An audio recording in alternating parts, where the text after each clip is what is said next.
जब मैंने जॉब किया वहाँ पे लोग आते थे, कोई एडवोकेट आ गया उसको 10 पेज का टाइपिंग करवाना होता था। यार ये लोग आते हैं मेरे को खाली 20 रुपीज़ देते हैं, डिजाइन करवाते हैं और निकल जाते हैं। तो मिरेकल ग्रुप की कहानी कहाँ से शुरू हुई? राजस्थान में अपने उस टाइम बाढ़ आई थी टेलीकॉम की, कि रिलायंस भी आ रहा है, वोडाफोन भी है, एयरटेल भी है, तो हम सब लोगों की ब्रांडिंग मटेरियल सप्लाई करते थे उस टाइम। हमको ये पता लग गया था कि हाँ तो प्लांट लगाना है, यदि मेरे को जितना भी डिमांड है उसको पूरा करना है। तो कितना इन्वेस्टमेंट था प्लांट का? वो मशीन मैंने $9 लाख की लगाई थी। $9 लाख? हाँ मैम, देखिए फर्स्ट ऑफ ऑल स्टार्टिंग से मुझे भीड़ में चलने की आदत नहीं थी, अभी भी मुझे भीड़ से डर लगता है। तो मुझे लगता है कि जो लोग कर रहे हैं यदि वही मैं करूँगा तो कुछ मज़ा नहीं आने वाला लाइफ में। अडानी, रिलायंस, पेप्सिको, डाबर, ये सारे क्लाइंट्स कैसे कैप्चर करें? हमने अपनी स्पीड इतनी तेज़ रखी, हम हमारे कॉम्पिटिटर से आगे चलते गए।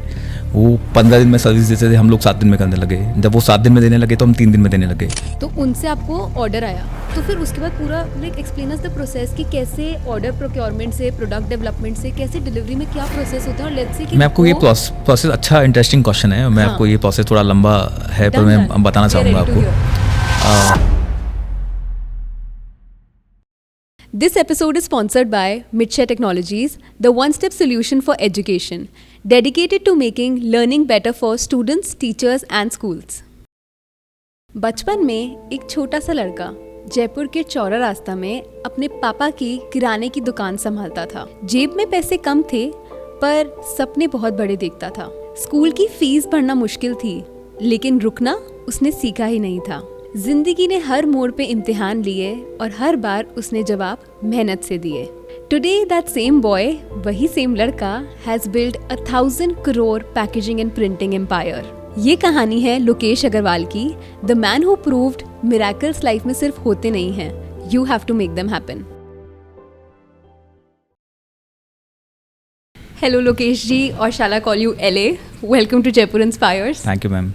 How are you feeling? थोड़ा नर्वस पर ठीक है।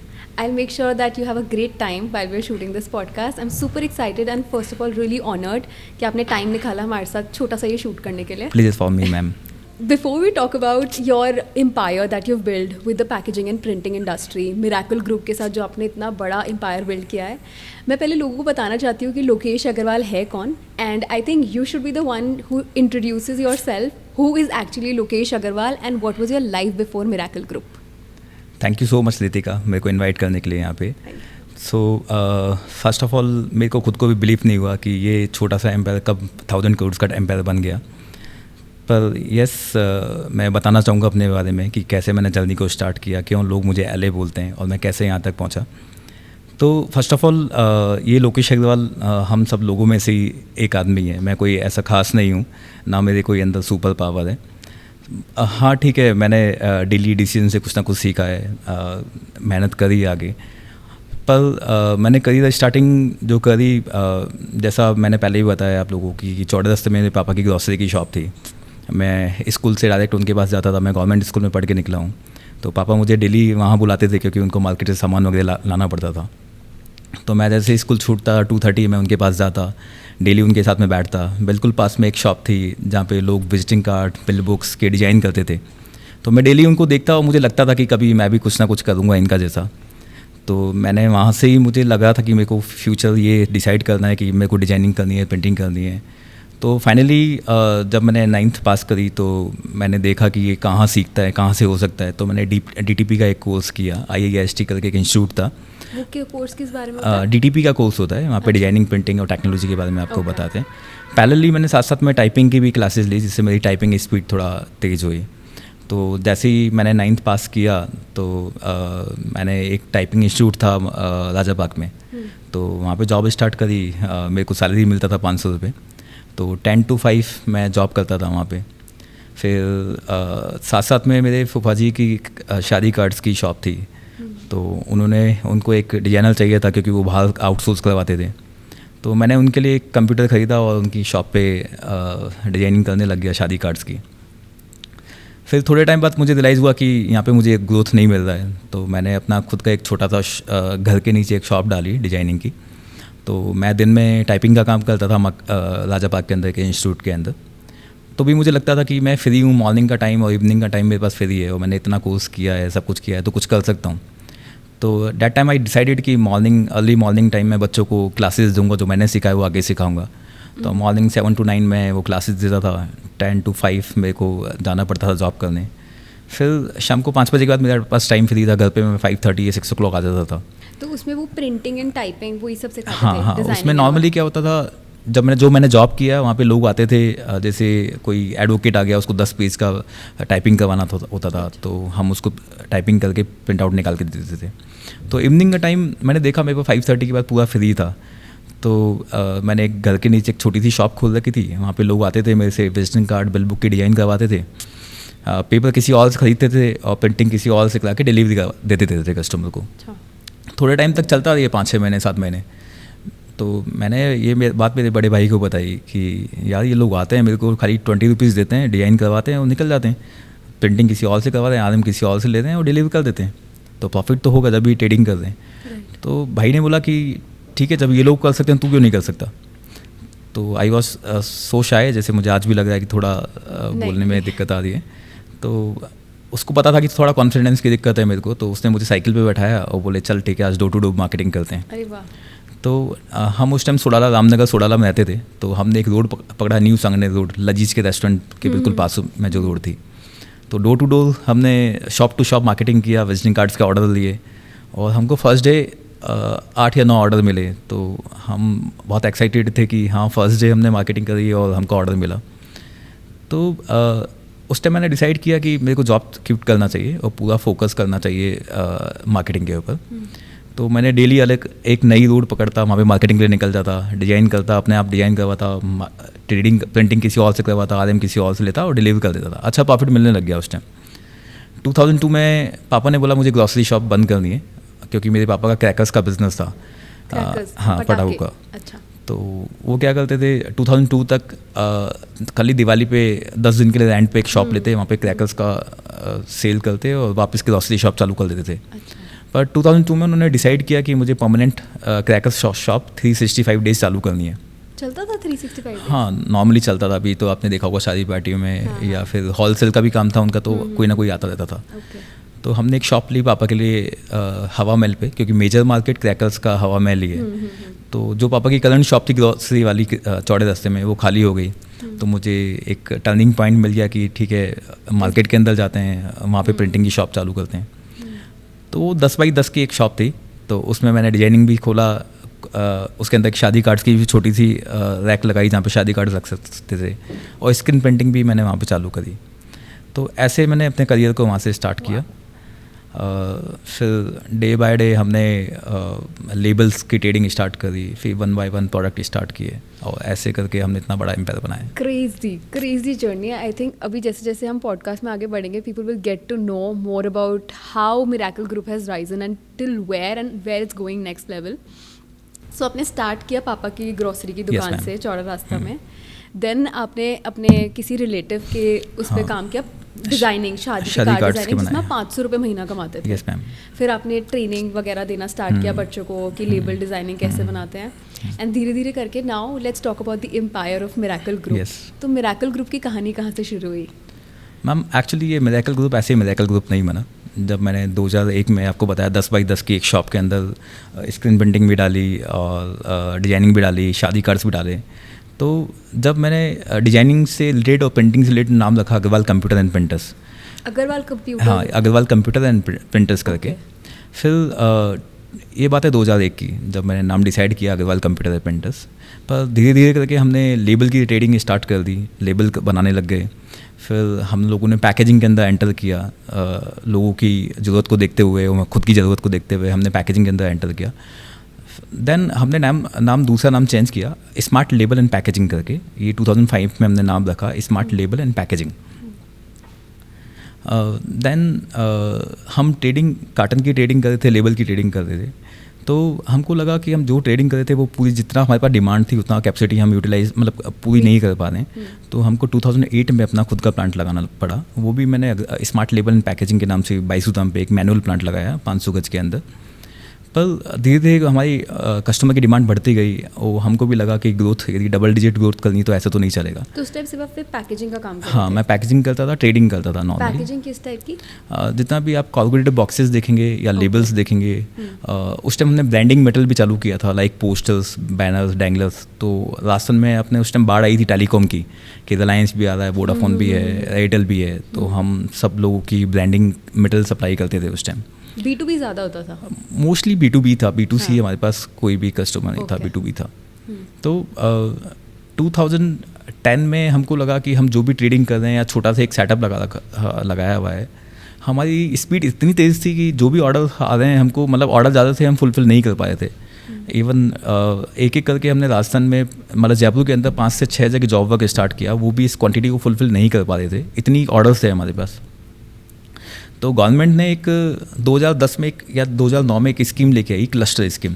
Cluster scheme. अच्छा। तो उसमें गवर्नमेंट प्रमोट करी थी कि आप एक ऑटोमेटिक प्लांट लगाइए, हाई स्पीड प्लांट लगाइए, अच्छा इन्वेस्टमेंट कीजिए, पर उसके लिए मिनिमम 20 लोगों का स्टाफ होना चाहिए। नहीं, 20 पार्टनर्स होने चाहिए। अच्छा। आप 20 जने मिलके एक क्लस्टर लगाइए, गवर्नमेंट पूरा पैसा दे दी थी। तो हम 20 लोग जयपुर के जितने भी कॉर्पोरेशन वाले हैं जयपुर के इकट्ठे हुए, हमने डिसाइड किया कि हम एक क्लस्टर लगाएंगे, पैसा पूरा गवर्नमेंट दे दी थी। क्लस्टर मतलब वो सेटअप? तो हम डेली मीटिंग करते क्लस्टर वालों के साथ, मतलब जितने भी लोग थे मीटिंग करते थे, पर फाइनली कंक्लूजन पे नहीं पहुंचा रोजिना, क्योंकि एज में, मेरी एज में उनकी एज में बहुत डिफरेंस था। मैं उस टाइम 19 ईयर्स का था, वो लोग उस टाइम कोई 50 ईयर्स का, कोई 60 ईयर्स का, और उनको एक्सपीरियंस था, किसी को 30 ईयर्स का एक्सपीरियंस था, किसी को 25 का एक्सपीरियंस था। मैं सबसे थोड़ा कम एज में था। उन्होंने आपको और आज आप आगे निकल गए। तो वो डिसीजन कंक्लूड नहीं हो पाया था। तो मैं क्लस्टर के लिए एक मीटिंग अटेंड करने गया वापी के अंदर। गवर्नमेंट ने एक वापी में एक मीटिंग अरेंज करवाई थी कि आप आइए, प्लांट विजिट कीजिए यहाँ पे, कि कैसा आपको प्लांट लगाना है आगे। मैंने उस मीटिंग में डिसाइड किया कि मुझे क्लस्टर वालों के इन 20 जनों के साथ में तो नहीं जाना है, क्योंकि उनकी स्पीड मेरी स्पीड से मैच नहीं हो पाती थी। मुझे था कि मुझे 1 साल में प्लांट स्टार्ट करना है। तो मैंने वहाँ पे एक कंसल्टेंट थे मिस्टर राम कुमार सनकाला, जो मुझे वहाँ पे मिले। उनको नेक्स्ट डे मैंने जयपुर में इन्वाइट किया। तो इनवाइट किया, उन्होंने मेरी प्रॉब्लम को समझा, रिक्वायरमेंट को समझा। तो उन्होंने बोला कि आपको इमीडिएटली प्लांट लगाना चाहिए। तो मैंने कहा ना मेरे पास लैंड है ना पैसे, तो प्लांट कैसे लगेगा? तो उन्होंने बोला ये आपको डिसाइड करना है कि कैसे लगेगा, क्या कहाँ लगेगा। पर इन्वेस्टमेंट था प्लांट का उस टाइम वो मशीन मैंने $9 लाख की लगाई थी। $9 लाख? हाँ, पर उस टाइम डॉलर का प्राइस था 42-43 रुपीज़। तो अराउंड 4.5-5 करोड़ का इन्वेस्टमेंट था। तो हमको ये पता लग गया था कि हाँ अब तो प्लांट लगाना है, यदि मेरे को जितना भी डिमांड है उसको पूरा करना है। तो हमने 4000 स्क्वायर मीटर लैंड देखी बगरू के अंदर। तो वो हमने धीरे धीरे करके उसको पैसा जुटाया, फिर बाय किया। फिर हमने फाइनली राम कुमार सुनकारा जी को मशीन बुक कराई। पर सीरियसली बोलूँ तो जो उन्होंने बताया कि जैसा पेपर लगेगा, प्रोडक्शन निकलेगा, वो एक ड्रीम था। मुझे तो लगता नहीं था कि यकीन हो पाएगा। मैंने कभी सोचा भी नहीं था कि हम इतने लोग मिल के जो एक 10,000 कार्टन बना पा रहे थे, वहाँ पे 20 लोग मिल के डेली का 5 लाख कार्टन बना पाएंगे। तो ठीक है, हमने मशीन बुक कराया। हमको लगा 4000 स्क्वायर मीटर जगह तो बड़ी होगी, तो इसके साथ में कुछ और भी प्लान करते हैं। तो हमने कार्टन के साथ साथ में प्लास्टिक कैन का भी, हमको लगा कार्टन की मशीन बुक कराइए 2 साल बाद आएगी, तो जब तक के लिए कुछ तो चाहिए, डेली लोन देना है, बैंक का लोन इंस्टॉलमेंट चालू हो गया था। तो हमने प्लास्टिक कैन का प्लांट लगाया उस टाइम। अच्छा। प्लास्टिक कैन का प्लांट स्टार्ट ही हुआ था, एक छोटे से बेसमेंट में हमने बनाया है, उसी फैक्ट्री में, 4000 स्क्वायर मीटर की फैक्ट्री में। तो हमने मशीन का ऑर्डर दे चुके थे और मशीन आने वाली थी 2 साल में। उन्होंने कमिटमेंट किया था कि मशीन आएगी 2012 में। चाइना से आनी थी? चाइना से आनी थी। पर 3 महीने 4 महीने बाद में ही चाइनीज़ का फ़ोन आया राम कुमार सुनकारा जी के पास में। उनका फ़ोन मेरे पास आया कि सेम मशीन बड़ौदा के लिए बुक हुई है, उसको बैंक से लोन नहीं मिल रहा है, यदि आप बोलोगे तो हम आपको ट्रांसफ़र कर सकते हैं। ये लाइफ का मेरा सेकंड टर्निंग पॉइंट था। तो हमने उनको बोला ठीक है, हम ट्राई करते हैं, बैंक वालों से बात करते हैं कि कैसे लोन मिलेगा हमको इतनी जल्दी, क्योंकि मशीन का पैसा तो पूरा उनको एडवांस देना था।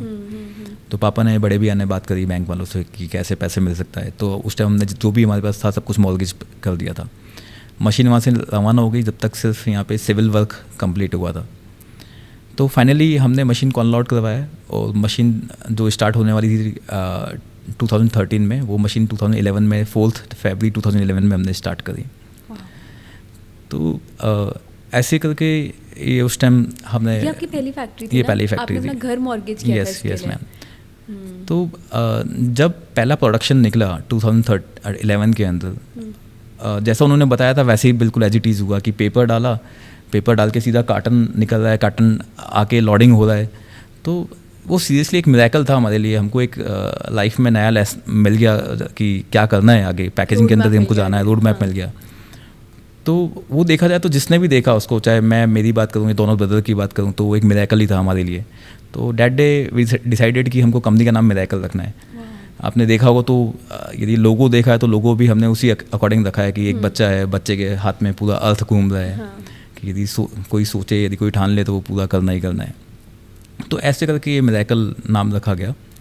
पर धीरे धीरे करके बिज़नेस बढ़ता गया। सिटीज़, मल्टीपल सिटीज़ में हम लोगों ने प्लांट लगाए, मल्टीपल स्टेट्स में हमने प्लांट लगाए।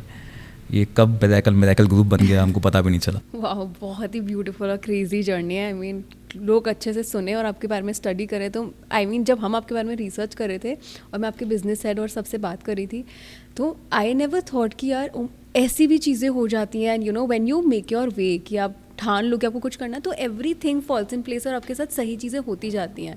लाइक जैसे आपका ऑर्डर 2 साल में आना था, 3 महीने में आ गया चाइना से, वो मिरेकल से कम नहीं था।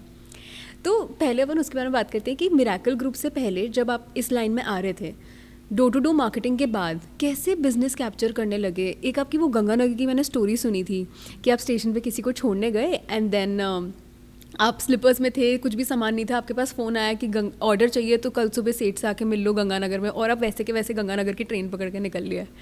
मैम ये जो स्टोरी है दिल को छूने वाली स्टोरी है। इसको मैं अच्छे से एक्सप्लेन करना चाहूँगा क्योंकि ये जब अभी भी मैं याद करता हूँ तो देखो गूज़बम्प मेरे खड़े हो गए।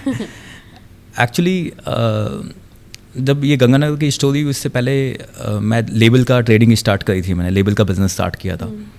तो जितने भी ऑयल, लुब्रिकेंट ऑयल वाले हैं यहाँ पे राजस्थान में, मैं उनका सबका काम करता था। जितने भी इंजन ऑयल या अपने लुब्रिकेंट वाले देखे होंगे, तो मुझे किसी ने बताया कि गंगानगर में भी एक प्लांट स्टार्ट हुआ है लुब्रिकेंट का, तो आप यदि चाहें तो वहाँ पे जा सकते हैं। तो मैं बस से गया वहाँ पे, और मुझे गंगानगर के टेम्परेचर के बारे में कुछ नहीं पता था कि क्या टेम्परेचर है, क्योंकि फर्स्ट बार मैंने सुना था गंगानगर का कोई सिटी है। तो मैं बस में गया वहाँ पे, कपकपाते हुए पूरी रात भर मैंने निकाली।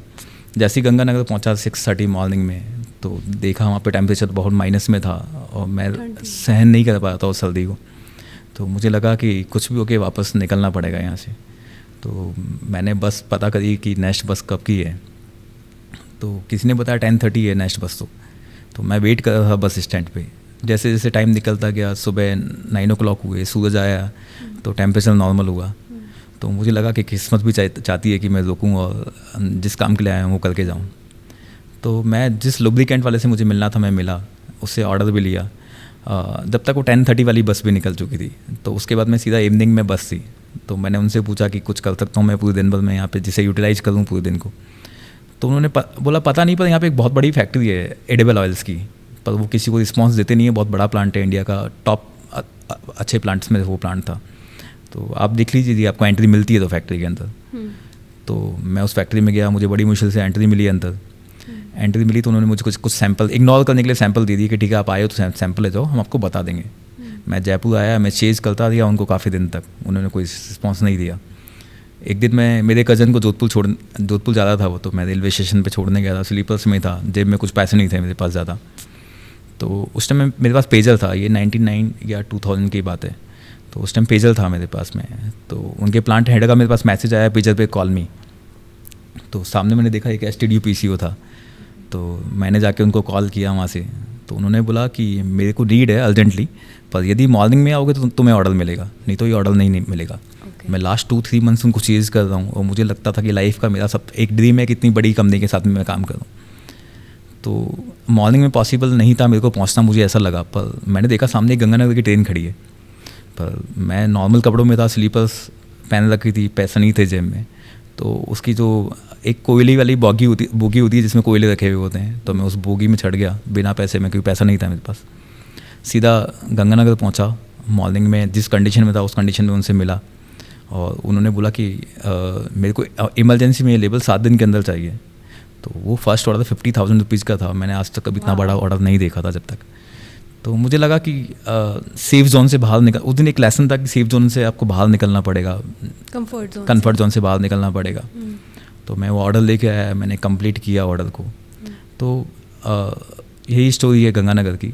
ये स्टोरी जब मैंने गंगानगर की स्टोरी मैंने सुनी थी तो मुझे गूज़बम्स आ गए थे एंड आई वाज लाइक कि ये स्टोरी मैं पक्का पूछूंगी लोकेश जी से कि हुआ क्या था। And I think this is a very awestruck moment for a lot of aspiring entrepreneurs. ये सोचना कि यार कितना जुनून, कितना पागलपन चाहिए एक कंपनी को इतनी लेवल पे स्केल करने के लिए, मतलब 0 to 1000 crore without any background, without any connections, without any money support, खुद से सब कुछ खड़ा करना। आई मीन सच में इसके लिए कोई पागलपन चाहिए। तो you know before we talk a lot about कि आपने बिजनेस कैसे खड़ा करा, आपके वो माइंडसेट क्या था, क्या सोच थी तब कि ऐसा इतना कुछ बड़ा कर पाऊँगा? 500 रुपये महीना कमाने वाला लड़का आज एक 1000 करोड़ की कंपनी बना रहा है, मतलब it's going to next level now. क्या सोच थी तब? मैम देखिए, फर्स्ट ऑफ ऑल स्टार्टिंग से मुझे भीड़ में चलने की आदत नहीं थी, अभी भी मुझे भीड़ से डर लगता है। तो मुझे लगता है कि जो लोग कर रहे हैं यदि वही मैं करूँगा तो कुछ मज़ा नहीं आने वाला लाइफ में। तो हमेशा नया करने का ट्राई किया मैंने। आप देखेंगे तो we were the first in Rajasthan who has started automatic plant in Rajasthan. And ऐसे ही अब फ्यूचर में, अभी आगे जब क्वेश्चन मेरे से पूछेंगे मैं आपको बताऊंगा कि मोनो कॉटन भी हमने फर्स्ट ही थे कि राजस्थान में इस स्केल का मोनो कॉटन का प्लांट लगाया। लैमिनेट में भी हम सेकंड है राजस्थान में जिन्होंने इस लेवल का लैमिनेट का प्लांट लगाया है। तो हमेशा हम बीट से आगे चलें। आप कल्चर की बात करेंगे, हमने जो ऑर्गेनाइज कल्चर बनाया है, मैं किसी भी पैकेजिंग या प्रिंटिंग इंडस्ट्री में ये ऑर्गेनाइज कल्चर देखा नहीं है। जहाँ पे भी देखा लाला खुद ही मार्केटिंग करता है। तो उनकी एक लिमिट सर्टन ग्रोथ है, तो वो हमारे माइंड में था कि हमको क्या करना है आगे। बट ये कैसे आइडिया, जैसे आपने कैरिगेटेड बॉक्सेस से स्टार्ट किया और एक ही वर्टिकल में आप एक के बाद एक 6 आपने प्रोडक्ट्स लेकर आते गए, तो वो क्या स्ट्रैटेजी, क्या लॉजिक था कि यार देखिए 2011 में जब हमने कॉर्पोरेटेड बॉक्सेस का प्लांट लगाया तो ओवरनाइट हमारी कैपेसिटी 25 टाइम्स बढ़ चुकी थी। एक दिन जब हम मशीन स्टार्ट कर रहे हैं, जब ऑटोमेटिक लगाया, उससे पहले हम पर डे का 10,000 या 15,000 बॉक्स सप्लाई बना पाते थे। नेक्स्ट डे जब हमने मशीन स्टार्ट किया तो उसकी capacity 3 lakh, more than 3 lakh का टर्न हो गई है।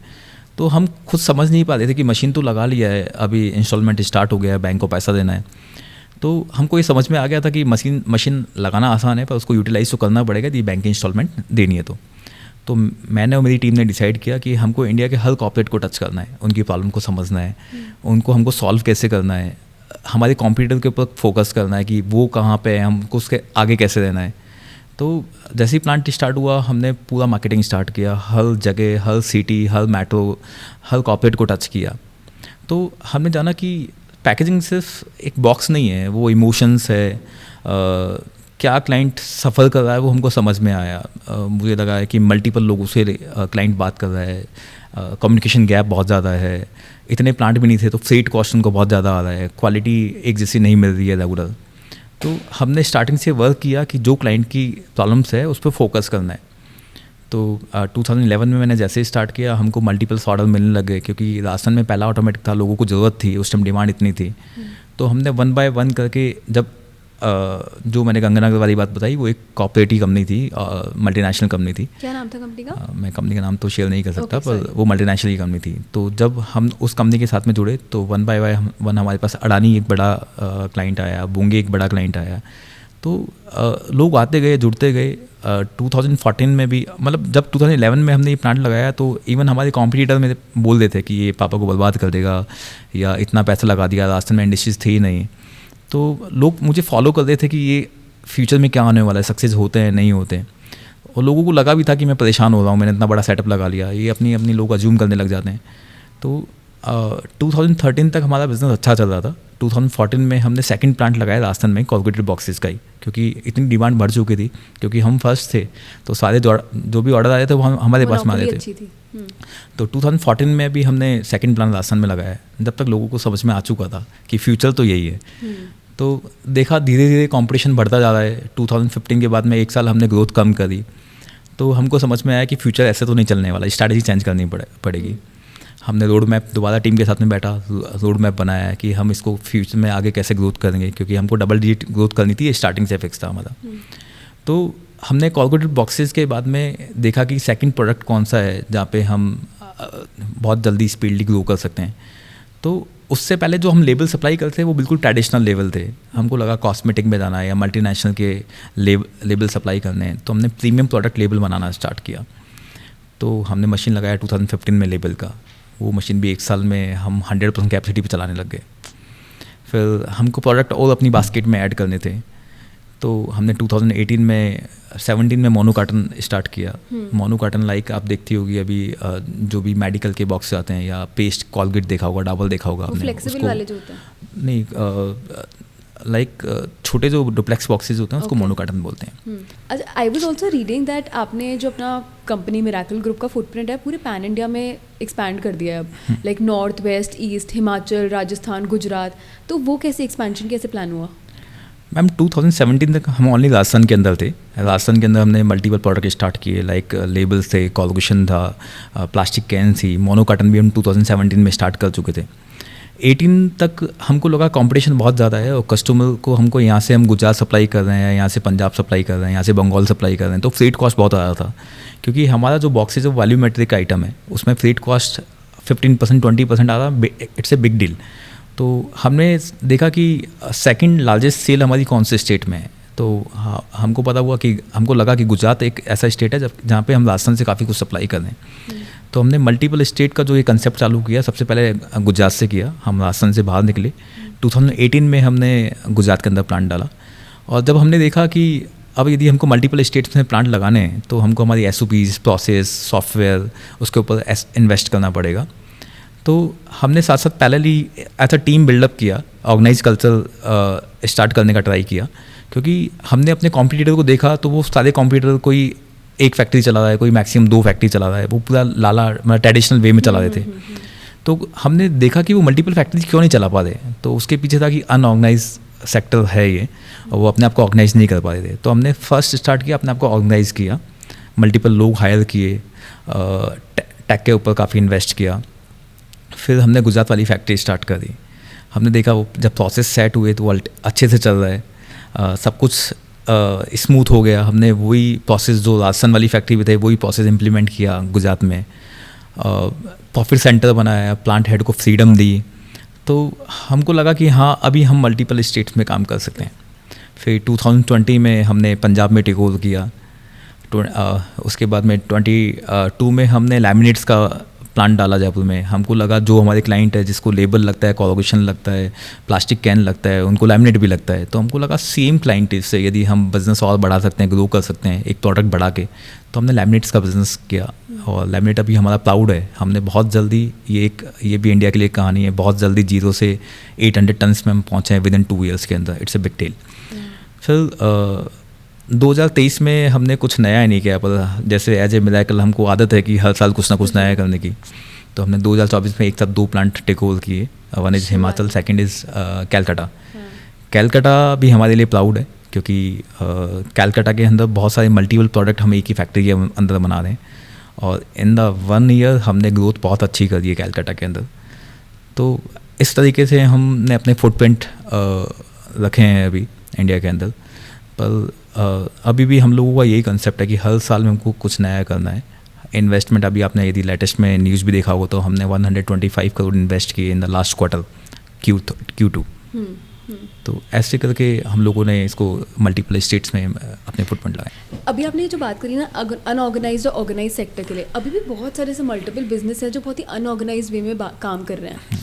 तो उनको अगर हम कुछ लेसन देना चाहें, कुछ स्ट्रैटेजी बताना चाहिए, या फिर आप अपनी एग्जाम्पल से सेट करना चाहो कि यार एक अनऑर्गेनाइज बिजनेस को ऑर्गेनाइज कैसे करा जाता है, तो वो कैसे होगा? देखिए मैम, जब मैं पैकेजिंग वालों से बात करता हूँ या मैं उनको देखता हूँ तो नॉर्मली आदमी क्या करना चाहता है कि वो सब कुछ खुद ही देखता है, प्रोडक्शन भी खुद ही देखता है, सेल भी खुद ही देखता है, RM भी परचेज खुद ही करता है। तो हमारी इंडस्ट्रीज में भी यही था। अभी मोस्टली 99.99% लोग भी अभी भी यही कर रहे हैं कि खुद ही सब कुछ कर रहे हैं। हमने भी स्टार्टिंग करियर की ऐसे ही करी थी, सब कुछ खुद ही देख रहे थे।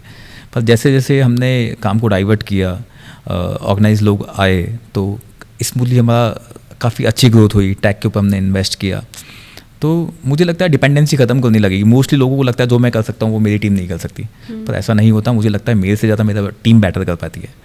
तो ये डिसीजन लेना पड़ता है, बोल्ड डिसीजन लेने पड़ते हैं। मैंने लाइफ में लिए, लोगों को लेने पड़ेंगे मैम। डेलीगेशन करना पड़ेगा, लोगों पे भरोसा करना पड़ेगा कि वो सही काम कर रहे हैं। लाइक आप किसी टीम मतलब एम्प्लॉयज़ को लेके आ रहे हैं या किसी HODs को लेके आ रहे हैं, तो आपको फ्रीडम देनी पड़ेगी, उनको डिसीजन पावर देनी पड़ेगी। तो यही है जो हमने किया, हमने डिसीजन दिए। अभी यू कांट बिलीव कि हमको प्लांट में गए हुए 1-2 साल हो जाते हैं, हम किसी फैक्ट्री में नहीं जाते, पर लोग चला रहे हैं और हमसे अच्छे से चला रहे हैं। लाइक आपके employees are they all from like Jaipur Rajasthan या फिर they are here from different cities and नहीं, ये मिक्स एंड मैच है कि हर जगह के लोग आ रहे हैं, ऐसा नहीं है कि खाली स्पेशलाइज राजस्थान के लोग हैं। So talking about your team, जब मैं आपके बिजनेस हेड से बात करी थी राजीव जी से, तो उनने आपके बारे में एक लाइन कही थी कि LA लोकेश अग्रवाल शाहरुख खान है इस इंडस्ट्री के। तो जितने फॉन्ड वो हैं आपके, और वो बता रहे थे कि आपके कुछ 10,000 एम्प्लॉयज़ हैं and everybody is fond of you, both of your brothers. आप 3 ब्रदर्स हैं जो मिरेकल ग्रुप के को फाउंडर्स हैं, you're running the empire। तो ऐसा क्या है आपके और आपके दोनों ब्रदर्स में, ऐसी क्या लीडरशिप क्वालिटी है which is making your team of 10,000 people so connected to you? मतलब what is it that actually making everybody work towards one mission कि मुझे मिरेकल ग्रुप को यहाँ ले जाना है? Shahrukh Khan of the industries. Ma'am जब भी ये सुनता हूँ तो मुझे हंसी आ जाती है, पर मुझे लगता है कि ये कीवर्ड्स मुझे मेरी टीम ने दिया है, चाहे रिस्पेक्टफुल मान लो आप, पर एक्चुअली लगता है कि लीडरशिप खाली ऑर्डर देना नहीं है, साथ चलना है। आप देखेंगी जैसे राजीव जी से आपने बात करी या बाकी लोगों से, मेरी टीम में बहुत सारे लोग हैं जो नॉन इंडस्ट्रीज़ हैं। तो नॉन इंडस्ट्रीज़ है तो मीन्स उनको सीखना है यहाँ पे आके। तो मेरी टीम को लगता है कि यदि कहीं पे भी वो अटकते हैं तो मैं साथ में खड़ा हूँ। इवन बहुत सारे मिशन हमने ऐसे हैं कि साथ में किए हैं। जब यदि कोई क्लाइंट के पास जाते हैं, उनको वो नर्वस रहते हैं, मैं बोलता हूँ कि चलो मैं चलता हूँ साथ में, तो उन्होंने मुझे प्रेजेंटेशन देता हुआ देखा है, स्क्रैच से स्टार्ट करते हुए देखा है। मोस्टली वो मेरी टीम मेंबर नहीं है ma'am, as a family member है। उनकी हर प्रॉब्लम मेरे साथ में वो शेयर करते हैं, मैं अपनी हर प्रॉब्लम टीम मेंबर के साथ में शेयर करता हूँ। आप मोस्टली मैं मेरे केबिन से बाहर निकलता हूँ तो मेरा वॉशरूम भी जाऊँगा, 2 जनों से बात करता हुआ जाऊँगा, आऊँगा जब 2 जनों से बात करूँगा, मैं पूछता हूँ उनकी लाइफ में सब कुछ सही चल रहा है ना। तो इतना डीपली हम लोग घुसे हुए हैं एक दूसरे के अंदर, तो हर चीज़ वो मेरे साथ में शेयर कर सकते हैं। हर प्रॉब्लम में मैं उनके साथ में खड़ा हुआ हूँ, मेरी हर प्रॉब्लम में वो लोग खड़े हुए हैं। तो वो ट्रस्ट है जो उन्होंने मेरे से जीता है, और वो ट्रस्ट ही है जो उन्होंने मुझे दिलाया है। तो हमने इतनी फ्रीडम दे रखी है, उनको कभी भी कोई डिसीजन लेना है, चाहे कंपनी को उसके लिए लॉस होता है, प्रॉफिट होता है, तो हम उसके ऊपर ट्रस्ट करते हैं। हमको पता है यदि इसने गलत डिसीजन भी लिया है तो उसके पीछे कोई ना कोई मोटिव है, फ्यूचर में वो अच्छा होने वाला है। तो ऐसा मैंने देखा है कि यदि मैंने ट्रस्ट किया है तो टीम ने उसको पूरा करके दिया है। आप मानेंगे कि मेरे पास जो लड़के हैं जो भी आपको बता रहे हैं कि वो शाहरुख खान बोलते हैं मुझे, मेरे पास टीम मेंबर ऐसे हैं जिन्होंने मेरे साथ में हीरो बुक के साथ में काम चालू किया है। यदि मैं बाइक पे बैठा हूँ तो मेरे पीछे बाइक पे बैठ के निकले हैं। मैंने जो स्ट्रगल किया है टीम मेरे साथ में खड़ी हुई है। मैं फ्लोर पे खड़ा होता हूँ, वो फ्लोर पे मेरे साथ में खड़े रहते हैं। कभी मैं उनके साथ में खड़े रहता हूँ, कभी मैं उनके शूज़ में अपना शूज़ डाल के देखता हूँ। तो ये ट्रस्ट है जो उन्होंने मेरे को दिलाया और मैंने उनको दिलवाया, इसीलिए लोग आज शाहरुख खान बोलते हैं। वाओ, मतलब लीडरशिप मतलब ये नहीं होता कि कितने बड़े इंसान बन जाओ, सिर्फ ऑर्डर देना लीडर नहीं होता। मैम देखिए, मेरा ऑफिस का जो केबिन है ना, वो ओपन डोर पॉलिसी पे है। कोई भी कभी भी आ सकता है, किसी को कोई प्रॉब्लम है तो आ सकता है। मैंने अभी भी देखा जो 18 ईयर्स बैक एक मशीन ऑपरेटर है, उसको कोई प्रॉब्लम आई तो उसने मुझे व्हाट्सएप पे मैसेज किया कि मुझे मिलना है। मैंने उसको टाइम दिया, वो आके उसने मुझे बताया। क्योंकि ये पुराने लोग ऐसे हैं जो कि एक्चुअली टीम में कंपनी के अंदर क्या चल रहा है वो मुझे बता पाएंगे। नए वाले हो सकता है कितने फ्रैंकली नहीं बता पाए कि कुछ दिक्कत चल रही है। तो जो पुराने लोग हैं वो बता पाएंगे कि हमको कैसे सही करना है। तो मैं उनसे बातें करता हूँ, पता लगता है कि हम कैसे करके और सही कर सकते हैं कंपनी को। तो यही रीज़न है कि लोग जुड़े हुए हैं मेरे साथ में। Wow, wonderful. I think it's a very great leadership lesson for a lot of people. अब थोड़ा क्लाइंट्स के बारे में बात करते हैं, क्योंकि आपके क्लाइंट्स की लिस्ट बहुत ही ज़्यादा लाइक फिनोमिनल है। अडानी, रिलायंस, पेप्सिको, डाबर, ये सारे क्लाइंट्स कैसे कैप्चर करें? मतलब मिरेकल ग्रुप का नाम इतना बड़ा ब्रांड नेम कैसे बन गया कि how did you actually build that trustworthiness कि हम इतना काम कर सकते हैं एंड ये क्लाइंट्स आपको ट्रस्ट करें, मिरेकल ग्रुप को ट्रस्ट करें कि you know we want to give you an order. How did they sign up as your clients? Ma'am देखिए, यू नो कि हम पैकेजिंग मेटेरियल सप्लाई करते हैं और ये B2B में आता है, B2C में नहीं आता। तो हम ट्रेडिशनल ब्रांडिंग तो कर नहीं सकते। तो हमारा स्टार्टिंग से फोकस ही है कि माउथ पब्लिसिटी अच्छी होनी चाहिए।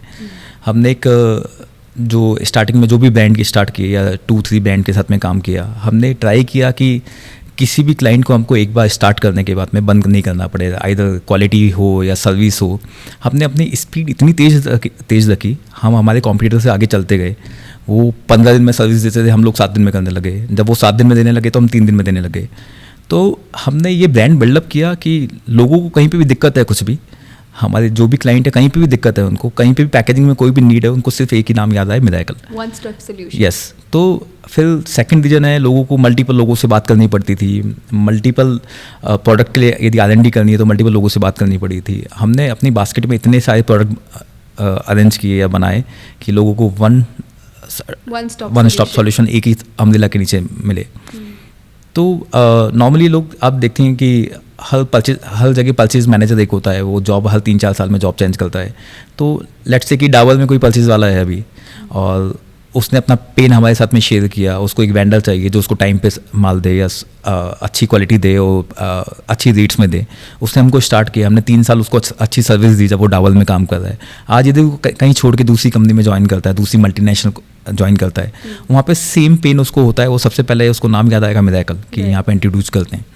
तो लोगों ने ही हमारा माउथ पब्लिसिटी किया, और हमने अपने प्लांट को भी ऐसे कंप्लाइंसेज पूरे किए जो कि मल्टीनेशनल के लिए आजकल बहुत सारी कंप्लाइंसेज की ज़रूरत होती है। If you heard about the SADEX, BRCGS, 45,000 ISO, 22,000 ISO, तो हमने प्लांट बिल्डअप पे इतना फोकस किया, कंप्लाइंसेज पूरे किए। तो सर्टन ऑफ वेंडर्स है, कॉम्पिटिटर्स हैं जो कि ये कंप्लाइंसेज पूरे कर पाते हैं। तो आज कोई भी नई कंपनी आती है या अच्छे स्केल की कंपनी आती है, मल्टीनेशनल कंपनी आती है, तो सबसे पहले उनका फोकस रहता है कंप्लाइंसेज पूरे होना चाहिए। और फ्री ऑफ वेंडर्स है जो कि कंप्लाइंसेज पूरे करते हैं। तो हम एक एक करके नाम जोड़ते गए अपनी कंपनी के साथ में। आज मोर देन 500 मल्टीनेशनल कंपनी है जो कि हमारे साथ में काम कर रही है। पर अभी भी मैं या मेरे बिजनेस हेड हर साल में हमारा एक फैक्स है कि ये तो क्लाइंट है, हर छोटे या बड़े क्लाइंट से फीडबैक लेना है। कोई सिंगल फीडबैक भी आता है हमारे पास नेगेटिव, तो हम उस पर काम करते हैं। हम MOM शेयर करते हैं क्लाइंट के साथ में, उसके ऊपर कापा बनाते हैं अगले 15 दिन में। और हम ट्राई करते हैं कि जब तक वो नेगेटिविटी यदि कभी किसी क्लाइंट में आ गई है, वो पॉजिटिव नहीं होता हमको लेके, जब तक हम उससे फीडबैक लेते हैं, हर महीने में फीडबैक लेते हैं। अभी लास्ट 3 मंथ पहले से आया कि किसी क्लाइंट ने हमको कोई नेगेटिव फीडबैक दिया, मैंने और राजीव जी ने मिलकर कस्टमर से बात करी, हमने 2 महीने के अंदर प्रूव कर दिया कि मिरेकल इज़ द बेस्ट। तो आज उस क्लाइंट ने हमारे साथ में लास्ट मंथ के अंदर जो शेयर ऑफ बिजनेस हमको देता था उससे डबल किया है। Wow, so crazy. But you know like ये जो आपने स्पीड की बात करी, आई थिंक मैंने आपके बारे में और बहुत ज़्यादा डिग इन करा है, तो मुझे पता है आपकी speed, quality and timely delivery, ये सारी चीज़ें आपके कंपनी की बहुत बड़ी स्ट्रेंथ्स हैं जिसकी वजह से आप बहुत अच्छे से स्केल कर पाए हो कि यू नो लाइक बल्क में सारा प्रोडक्शन हो रहा है, टाइमली डिलीवरी हो रही है, कस्टमर्स की एक्सपेक्टेशंस मीट हो रही है। बट जो मुझे आपके अंदर एक क्वालिटी दिखी है ना, जो हर बिजनेसमैन के अंदर होनी चाहिए, वो होती है स्पॉन्टेनियस डिसीजन मेकिंग। जैसे घर मॉर्गेज करना पहली फैक्ट्री डालने के लिए, गंगानगर की स्टोरी। तो ऐसे बहुत सारे रिस्क होते हैं जो स्पॉन्टेनियस डिसीजन होता है, उस पर आप डिले नहीं कर सकते कि यार मैं 1 हफ्ता सोच के करूँगा ये काम। तो ये मतलब कि कैसे इतने रिस्क टेकिंग, इतनी जल्दी डिसीजन मेकिंग आप ये कैसे कर पाते हो? देखिए मैम, फर्स्ट डिसीजन तो मैंने 2011 में लिया, फर्स्ट ऑटोमेटिक प्लांट लगाने का। वो एक रिस्की था। तो उसके बाद में बिज़नेस से रिलेटेड जितने भी रिस्क लिए मैंने, नए प्लांट लगाने के लिए, नए इंफ्रा लगाने के लिए, वो एक कैलकुलेटेड था, विजन था, पूरी कैलकुलेशन थी। हमको पता था कि जो बिज़नेस हम कर सकते हैं वही हमने स्टार्ट किया। पर आप बात करेंगे डेली रूटीन डिसीजन की, तो ये हमको सिखाया हमारे क्लाइंट ने। जब आपको पता है कि मोर देन 500 क्लाइंट्स का हम बिज़नेस कर रहे हैं, तो वो भी सारे मल्टीनेशनल क्लाइंट हैं, तो हमको पता है कि वो कहाँ SOPs में फंसते हैं, उनके प्रोसेस में फंसते हैं, डिसीजन में फंसते हैं। एक जना दूसरे के ऊपर डालता है कि वो डिसीजन लेगा, दूसरा तीसरे के ऊपर डालता है। तो हमने अपने आप को ग्रो किया टैट में, हमने SOPs बनाई, प्रोसेस बनाए, पर डिसीजन फास्ट लेने की कैपेसिटी भी हमने इंक्रीज़ करी। हमको पता था जो क्लाइंट सफ़र कर रहे हैं हमारे, जो कॉम्पिटिटर सफ़र कर रहे हैं, वो हम सफ़र नहीं करें। तो हम तीनों भाइयों की ओपन डोर पॉलिसी है, यदि किसी को प्रॉब्लम्स आ रही है डिसीजन लेने में, किसी को दिक्कत आ रही है, वो डायरेक्ट हमारे पास आए, हम इमीडिएटली डिसीजन ले रहे हैं। तो यही रीज़न है, हमने स्पीड बहुत तेज़ रखी हमारी, क्योंकि स्पीड तेज़ करने के लिए आपको डिसीजन फास्ट लेने पड़ते हैं। हम कल के ऊपर डिपेंडेंट नहीं हो सकते कि कल आएगा तो कल सोचेंगे या परसों सोचेंगे।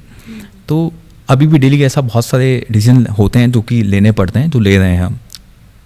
राइट, वो होता है ना कि कभी कभार बहुत ज़्यादा स्किल्ड इंसान बहुत ज़्यादा सोच के डिसीजन लेता है कि पहले मैं प्लानिंग करूँगा, स्कीमिंग करूँगा, एग्जीक्यूशन करूँगा। बट एक इंसान जिसके अंदर सिर्फ जुनून होता है, वो सोचता है देखा जाएगा, एक बार करना स्टार्ट करते हैं, सोचेंगे कैसे इस चीज़ पे इम्प्लीमेंट करें, इम्प्रूव करें, एक बार स्टार्ट तो करते हैं। तो जो इंसान कम स्किल्ड होता है बट फिर भी वो स्टार्ट करता है, वो सीखते सीखते बहुत आगे बढ़ जाता है, और जो सोचता है वो सोचता ही रह जाता है। राइट मैम, ये मुझे सिखाया मेरे बड़े भैया ने कि जो भी होता है अच्छे के लिए होता है, और जितना जल्दी डिसीजन लोगे उतना बेटर है लाइफ के लिए, क्योंकि ये टाइम जो निकल गया वो दोबारा नहीं आने वाला है। और मैंने सीरियसली बोलूँ, मैंने बहुत लोगों को देखा है सिर्फ डिसीजन ले नहीं पाते, वो टाइम निकल जाता है। तो ये डिसीजन नहीं था कि 2011 में राजस्थान में कोई इंडस्ट्रीज़ नहीं थी, हमने इंडस्ट्रीज़ लगाई, वो डिसीजन अच्छा गया। 2014 में फिर हमने दूसरा राजस्थान में प्लांट लगाया, जब तक दूसरा प्लांट कोई राजस्थान में नहीं आया था तो लगाया। हमने मोनो कॉटन का राजस्थान में फर्स्ट प्लांट लगाया है, वहाँ पे भी हम सक्सेस हुए। हमने मल्टीपल स्टेट में, मल्टीपल सिटीज़ में प्लांट लगाए, वहाँ पे भी हम सक्सेस हुए। तो जब आपके डिसीजन रेगुलर, ठीक है ऐसा होता होगा, कई बार डिसीजन आपके गलत भी होते होंगे, पर मोस्टली मेरे डिसीजन जो हमने लिए हैं वो सक्सेस किया है। बड़े बड़े डिसीजन हमारे सक्सेस अच्छे गए हैं। आज भी होता है कि कभी हमारे डिसीजन गलत होते हैं, पर हम उससे सीखते हैं कि नेक्स्ट टाइम वो गलती नहीं करें। तो फिर वो गलत डिसीजन से लॉस हुआ फाइनेंशियल। मैम ये देखिए, ये रूटीन प्रोसेस है, लॉस एंड प्रॉफिट। आज लॉस हुआ ये सोच के हम रोक नहीं सकते, अपनी स्पीड को रोक नहीं सकते, पर हम प्रॉफिट करते हुए हैं, उसी डिसीजन से हम यहाँ तक पहुँचे हैं। तो ये डेली रूटीन है, प्रॉफिट और लॉस, और डिसीजन गलत भी होंगे सही भी होंगे, पर गलत डिसीजन से आप सीखते हैं। अगली बार वो गलती दोबारा नहीं होनी चाहिए। मुझे लगता है गलतियाँ तो होती है, पर एक गलती रिपीट में नहीं होनी चाहिए। इतनी बड़ी कंपनी स्केल करने के लिए इट्स वेरी इंपॉर्टेंट कि टेक्नोलॉजी और एक सिस्टम्स इन प्लेस हो। जिस तरीके के AI टेक एडवांसमेंट्स हो रहे हैं कंपनीज़ में, आई थिंक उससे चीज़ें बहुत ज़्यादा एफिशिएंट हो गई हैं। सो ऐसी क्या चीज़ें आपने अडेप्ट करी हैं, या 10 साल में ऐसा क्या एवोल्यूशन हुआ है बिजनेस वर्ल्ड में, पैकेजिंग प्रिंटिंग वर्ल्ड में, that you have used and implemented, जिसकी वजह से आपकी ग्रोथ बहुत 10x हो गई है? तो रितिका, एज यू नो कि ऑटोमेशन ने सभी इंडस्ट्रीज़ को ट्रांसफॉर्म कर दिया है, तो पैकेजिंग इंडस्ट्रीज भी से दूर नहीं है। तो यदि मैं 10 साल की बात करूं, लास्ट 10 ईयर्स पहले, तो हम सफ़र कर रहे थे क्योंकि हमारे मल्टीपल SKUs हैं। हम 5000 मोर देन 5000 SKU कन्वर्ट करते हैं हर महीने में। तो हमको एक ही फैक्ट्री के अंदर जो आइटम बना रहे हैं, दूसरी फैक्ट्री में आइटम बनाने के लिए अलग अलग प्रोसेस प्लान बनाना पड़ता था। पर अभी ऐसा कुछ नहीं है। हमने इतने सारे सिस्टम डेवलप किए हैं, इतना सारा टैक डेवलप किया है। नॉर्मली हमने हमारे हर कस्टमर को भी 3 कैटेगरी में डिवाइड कर दिया है। First is green, second is orange, और थर्ड इज़ येलो। तो आज हमारे पास डेटा बताता है हमको कि ऑरेंज में कौन सा कस्टमर है, ग्रीन में कौन सा कस्टमर है, येलो में कौन सा है। हमको हर कस्टमर वाइज पता है कि हम कौन से कस्टमर के साथ में कौन सा SKU कितना मंथ में कितनी बार सप्लाई कर रहे हैं।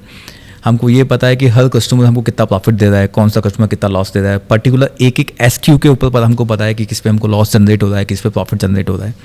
ये हमने सीखा, जितनी भी हमने कंपनियाँ टेक ओवर करी है वो लॉस में चलती हुई कंपनियाँ थी। हमको पता चला कि वो लॉस में क्यों चल रही है, क्योंकि उन्होंने कभी बिज़नेस के ऊपर फोकस ही नहीं किया। जो आइटम उनको पता ही नहीं कि मैं लॉस में बेच रहा हूँ, प्रॉफिट में बेच रहा हूँ। तो अभी भी ऐसा होता है कि हमने इतने मल्टीपल डैशबोर्ड बनाए, सिंगल आइटम के ऊपर हमारी नज़र है कि कोई लॉस में नहीं जा रहा है। MIS प्रॉपर हमारी एक चेकलिस्ट बनी हुई है 36 पॉइंट की, वो MIS फुलफिल करना बंदों को ज़रूरत है। पहले मैनुअल इंट्रोडक्शन इतना था कि प्रोडक्शन भी हम ही देख रहे हैं, वेस्टेज भी हम निकाल रहे हैं। अभी सब कुछ ऑटोमेटिक मशीन से निकल के आ रहा है। तो जो मैंने आपको बात बताई, ग्रीन, ऑरेंज और येलो, ये इसको अच्छे से एक्सप्लेन करना ज़रूरी है।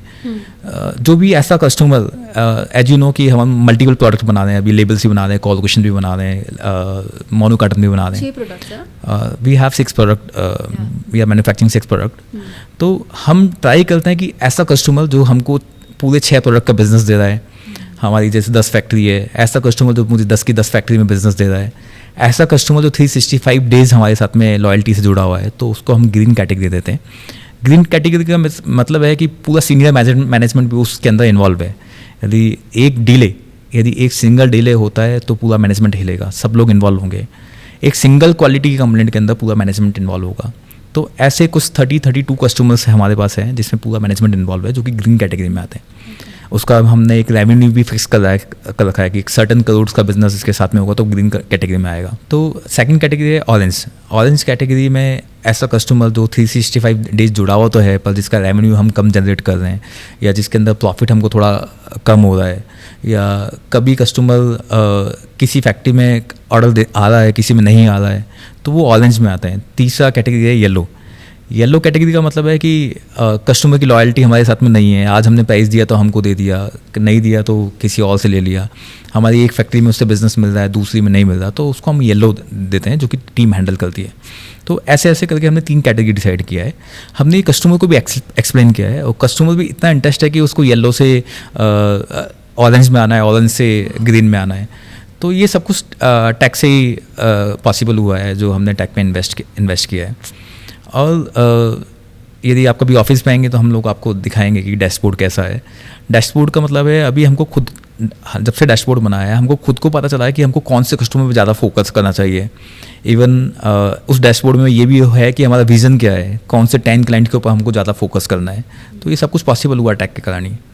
आई mean this is amazing the like बहुत सारे लोग इस लेवल पे सोचते ही नहीं है। आई थिंक आज हम सीख रहे हैं कि उस लेवल के लोग कैसे काम करते हैं। मैम देखिए, कुछ टाइम पहले जब मैंने बिज़नेस स्टार्ट किया था तो आपको पता है, यदि कस्टमर से फीडबैक लेने जाएंगे तो उनको लगता है कि मैं यदि अच्छा बोलूँगा तो ये प्राइस बढ़ा देंगे, ऐसा नॉर्मली एक माइंड सेट होता है। तो अभी वो नहीं बताते, हम बताते हैं कि हमारा फीडबैक क्या है। हमारे पास टैट, जो कि टर्न अराउंड टाइम होता है, हर प्रोडक्ट के बीच में टैट है। ऑटिफ भी हम मेंटेन करते हैं कस्टमर का, ऑन टाइम डिलीवरी की जिसको बोलते हैं। तो हम एक डेटा मेंटेन करते हैं पूरे साल में, कस्टमर से कितनी कंप्लेंट आई, हमारा सर्विस लेवल क्या है। इवन नॉर्मली इंडस्ट्रीज़ में चलता है कि 80% प्लस आपका ऑटिफ होना चाहिए, हम ट्राई करते हैं 95% हमारा प्लस आए। तो हम कस्टमर को एक मेल भेजते हैं एवरी क्वार्टर के अंदर, उनसे फीडबैक मांगा जाता है। यदि कहीं पर भी कोई नेगेटिव फीडबैक आता है तो हमको इम्प्रूव करने का ट्राई करते हैं, या कभी कभी हो सकता है कि कस्टमर का डेटा कुछ और बोल रहा है, हमारा कुछ और रहा है, तो हम उसको रिकनसाइल करते हैं। ये ना बहुत इंटरेस्टिंग है। आई थिंक हमें ना पूरा प्रोसेस एक बार समझना चाहिए। For example let's say Dabur आपने उनको रीच आउट करा और उन्होंने कहा कि हाँ ये आपका कंपनी बहुत अच्छी है और हमें आपके साथ बिजनेस करना है।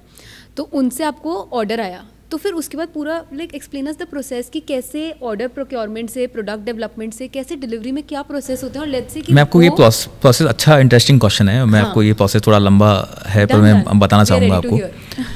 लेट्स से हमको लीड मिलता है कि डाबर को हमको अप्रोच करना है, ठीक है। तो मेरी टीम जाएगी, अपना प्रेजेंटेशन देगी उनको। कभी कभी होता है कि हम 6 प्रोडक्ट को या 7 प्रोडक्ट जो भी हमारे पास है सबको पिच करने का ट्राई करते हैं, पर कस्टमर को लगता है कि नहीं, इस 6 प्रोडक्ट्स में से हमको ये प्रोडक्ट हमारी पेन एरिया है, इनको जल्दी स्टार्ट करना है। तो कस्टमर इंटरेस्ट दिखाता है कि हमको लेट्स से लेबल का बिजनेस हमारे साथ में स्टार्ट करना है। तो फर्स्ट उनका होता है कंप्लाइंसेस, वो ऑडिट करने आते हैं हमारी। पहले एक सेल्फ असेसमेंट फॉर्म हमको दिया जाता है, वो हम फुलफिल करके भेजते हैं। फिर उसके बाद में उनकी टीम आती है ऑडिट करने। यदि हमारा ऑडिट के अंदर कंप्लाइंसेस पूरे होते हैं और मोर देन 80% हम लोग अचीव कर पाते हैं, तो वो हमको स्टार्ट करते हैं। स्टार्ट करने के बाद में स्टार्ट होता है डेवलपमेंट। वो हमको कुछ डेवलपमेंट करने के लिए प्रोडक्ट देते हैं, हम उसको डेवलप करके पहले हमको ट्रायल TT ओके करवाना पड़ता है। उसके बाद में होता है कॉमर्शियल। यदि हम रेट उनकी मैच करा पाते हैं या उनकी एक्सपेक्टेशन को पूरी कर पाते हैं तो फिर हमारे पास आता है ट्रायल ऑर्डर।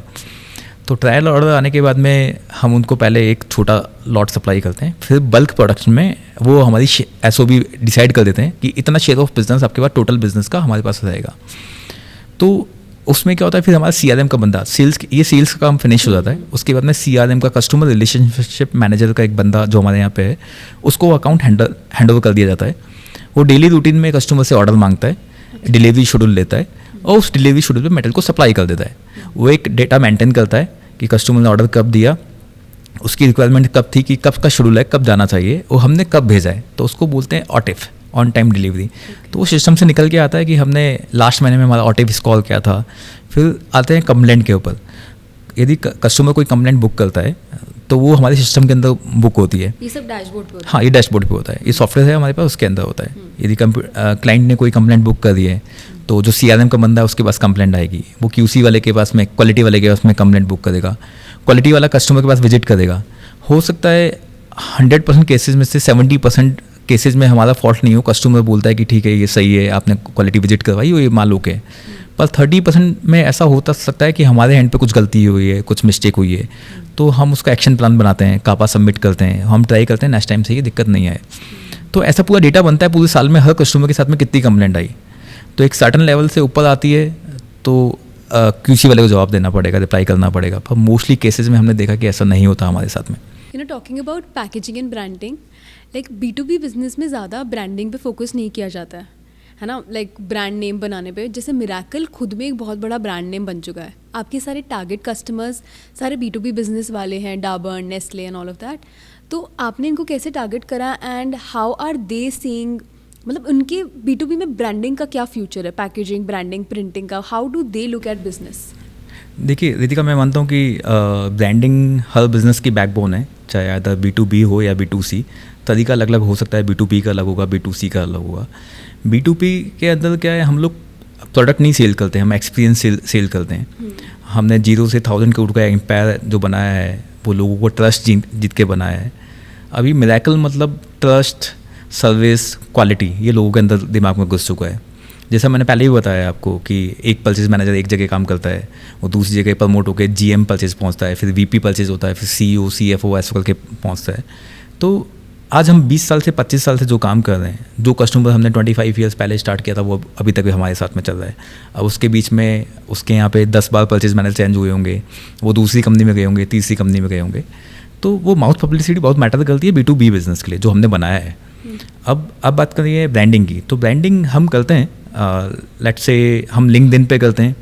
आप टीवी पे कहीं पे हमारा ऐड नहीं देखेंगी, न्यूज़पेपर में नहीं देखेंगी, कोई मल्टीमीडिया नहीं अलग से नहीं देखेंगी, पर हम करते हैं, इन्वेस्ट कर रहे हैं तो लिंक्डइन पे कर रहे हैं, क्योंकि जो हमारा कस्टमर है वो वहाँ पे अप्रोच रखता है। हर प्रोफेशनल या बंदा आपको वहाँ पे मिलेगा, हर कंपनी का परचेज हेड वहाँ पे मिलेगा। हमारी इंडस्ट्रीज़ के जितने भी लोग हैं वो लिंक्डइन पे हमसे कनेक्टेड हैं। तो हम ब्रांडिंग कैसे करते हैं, हम कस्टमर का एक्सपीरियंस डाल रहे हैं वहाँ पे, या कंप्लाइंसेज, हमने कुछ नया कंप्लाइंसेज पूरा किया वो डाल रहे हैं, या कुछ नया इनोवेशन किया है, या टेक में इन्वेस्ट किया है, या हमको लगता है हमने कैपेसिटी बढ़ाने के लिए कुछ नया इन्वेस्टमेंट किया है, कॉम्पिटिटर से अलग हट के हमने कुछ किया है, तो वो हम लिंक्डइन पे डाल रहे हैं जो लोग पढ़ते हैं। तो हम इन्वेस्ट ऐसे कर रहे हैं ब्रांडिंग के ऊपर। तो ये B2B और B2C में ये डिफरेंस है मैम। आप ये इंडिया का पहला फर्स्ट इंटीग्रेटेड पैकेजिंग पार्क बना रहे हो, just tell us about that कि ये पार्क है क्या, क्या विजन है इस पार्क के पीछे? मैम ये हमारा ड्रीम प्रोजेक्ट है पूरी टीम का, कि हमको एक पैकेजिंग पार्क बनाना है। तो उसके लिए 143 एकड़्स हमने लैंड एक्वायर करी है बगरू के अंदर, जयपुर के अंदर। हम चाहते हैं कि उसके अंदर एक ही पार्क के अंदर सारे पैकेजिंग प्रोडक्ट बने। तो अभी हमको प्रॉब्लम क्या हो रही है, जितने भी हमारे कस्टमर हैं जो बल्क बाइंग में मेटल ले रहे हैं हमसे, हम उनको तो सर्विस दे पा रहे हैं, पर जितने भी स्टार्टअप्स हैं जिनकी क्वांटिटी पूरे ट्रक लॉट की नहीं है, या मान लीजिए उनको सर्विस में हमसे इशू आ रहा है, हम उनको कम्पीट नहीं कर पा रहे हैं कॉम्पिटिटर को भी, तो उसके लिए हम एक पैकेजिंग पार्क बना रहे हैं। पैकेजिंग पार्क में क्या होगा, मल्टीपल प्रोडक्ट एक ही पैकेजिंग पार्क में बनेंगे, और सारी कन्वेयर आके एक वेयर हाउस में मेटल को रखेगी। तो जब एक ही जगह FG होगा तो हम क्या करेंगे, वो स्टार्टअप को कार्टन भी लगता है, मोनो कार्टन भी लगता है, लैमिनेट्स भी लगता है, लेबल्स भी लगता है।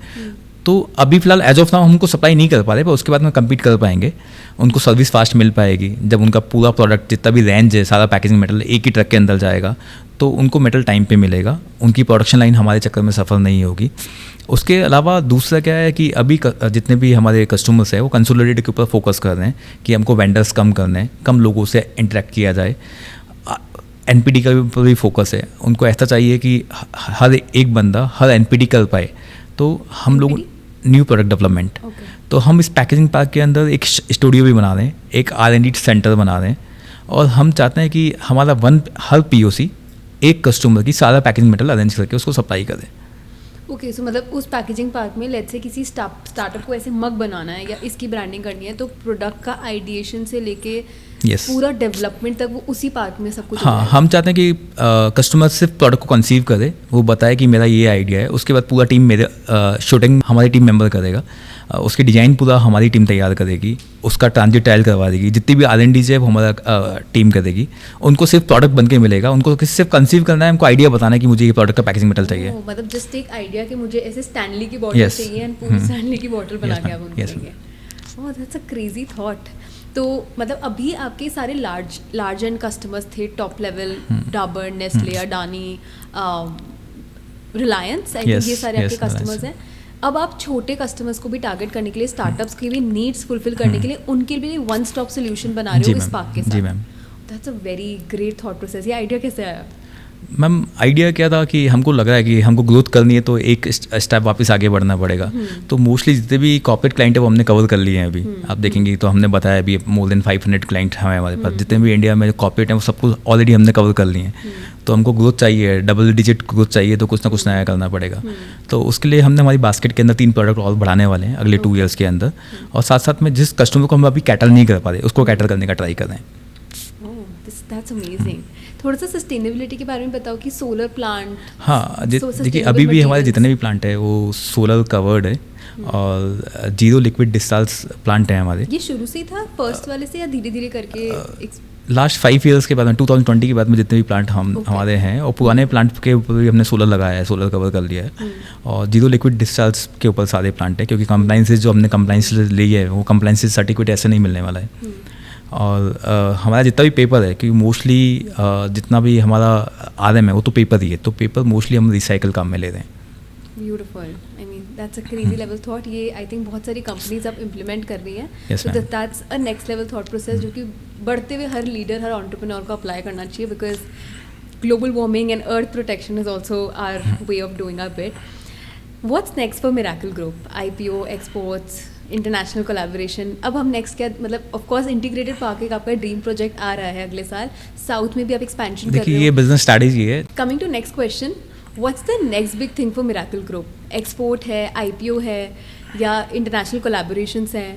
वन अदर थिंग जो मैंने आपके बारे में, लाइक मिरेकल ग्रुप के बारे में पढ़ा कि you are also building training centres, तो where is miracle group heading? मतलब ऑफ कोर्स इंटीग्रेटेड पार्क बन रहे हैं, बट उसके आगे क्या विजन है?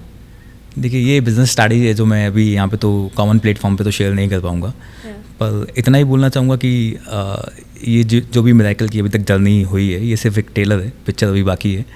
तो हम अगले 10 साल का रोड मैप बन चुका है हमारे पास में, वो हम बहुत अच्छा ग्रोथ करने वाले हैं। हाँ, रही बात IPO की, we are going for listing very soon and हाँ, पर हमारा एक ड्रीम है कि हर 500 किलोमीटर के ऊपर इंडिया में हमारा प्लांट होना चाहिए। तो फुटप्रिंट बन चुके हैं कहाँ पे हमको लगाना है और वेरी सून आपको कुछ ना कुछ रिजल्ट मिलेगा।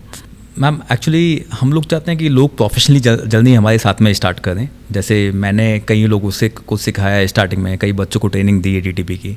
तो मैंने अभी भी हम लोग बहुत सारे कैंपस से सिलेक्शन कर रहे हैं बच्चों के। हम चाहते हैं कि वो जीरो से यहाँ पे डेवलप करें, पैकेजिंग के बारे में पूरा जाने अच्छे से कि पैकेजिंग क्या होती है। तो उसके लिए पैकेजिंग पार्क जो आपने भी सुना है, उसके अंदर एक ट्रेनिंग सेंटर बन रहा है जिसमें कुछ लोग होंगे जो पैकेजिंग के बारे में लोगों को बताएंगे, मल्टीपल पैकेजिंग के बारे में।